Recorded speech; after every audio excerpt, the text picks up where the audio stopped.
Now we've looked at this model before, but let's do some revision. Remember I once asked you to cross your arms for me and you did that without thinking? And then I asked you to cross your arms the other way around and then you had to think about it. And then we had a look at this model, remember? And I said that the first time when I asked you to cross your arms, that was a subconscious action of your mind. The subconscious is there to do things without thinking about it. The second time when you had to cross your arms, you had to think about it. That took more energy, and that was a conscious action. Now in this model we never really looked at the creative subconscious, but the creative subconscious main function is to anchor whatever is in the subconscious, that it stays there, that it doesn't chop and change. So remember the reticular activating system where we missed a few F's and didn't see the duck and the rabbit? Do you remember that? Now that is the function of the creative subconscious. So what it does, it says, hey, if I have an idea of what the truth is, or in inverted commas, then I need to influence or affect what I perceive, so that it can always be the same, that it's my truth. Now, we spoke about 4 processes that you use every time that you have a thought, all right? And the first one we said is you perceive on a conscious level. It's perception. So through your hearing, smelling, tasting, whatever, you perceive something. Then you associate it, that is number 2. So this will be 1, this is 2. Associate whatever you are perceiving with what is stored on the subconscious. And your brain literally just ask the question, where have I seen that before? Where have I smelled that before? Where have I tasted that before? So I perceive, it bounces off whatever is stored in the subconscious and it says, where have I seen that before? The third process would be one of evaluation, and it just asks the question, and what does it mean? Where have I seen that before and what does that mean? And then we make a decision on a conscious level. So then we make our decision. That will be the fourth part of this process. So to give you an example, somewhere in my life I tasted milk and I stored that taste on my subconscious. So if I take a glass of milk today and I take a sip, and what I will do is I will taste something through my senses, right? I will associate that taste that is stored on the subconscious, and my brain just says, where have I tasted that before? And it will take me back to a previous time that I tasted the milk,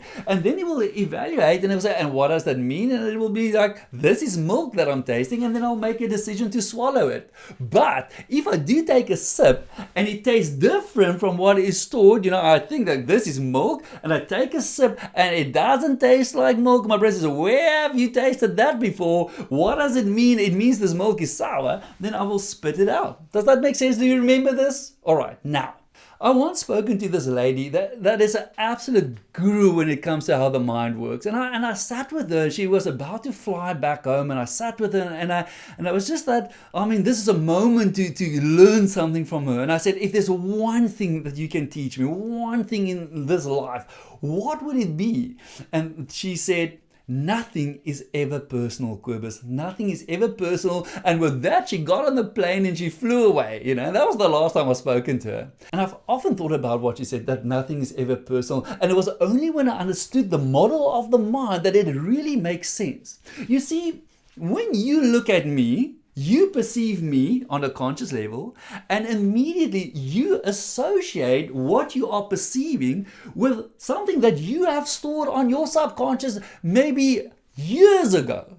And your brain says, where have I seen that before? And then you say, and what does it mean? And then you make a decision as to how you want to interact with me. Now, it might be that I chew ice and you hear Quibus chewing ice, and it's not about the fact that Quibus is chewing ice that's the problem. The problem is that somewhere in the past you had an experience about somebody chewing ice, and that sits on your subconscious. And so now you hear me chew ice, you go like, where have I heard that before? And what does that mean? Like, this guy is irritating.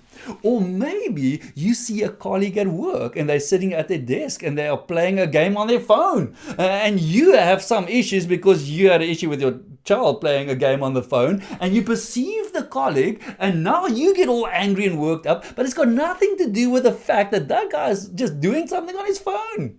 He just worked 2 hours straight and he's just taking a 15-minute break, I mean, he's just chilling out, just taking 15 minutes. But you are perceiving something with your senses. You associate it with, where have I seen that before? And that takes you back to your whole argument with your child and how much screen time they have. And then you make a decision and now there's conflict. And so if you get this, then you'll understand that the reverse is the same. That whenever a person has an issue with me, it's not me, it is something that they have stored on their subconscious. And now they are just perceiving me in that light, and that affects how they come across. But it's nothing to do with quivers. If my shirt is hanging out and you're like, oh, that is not professional, that's not, that's irritating.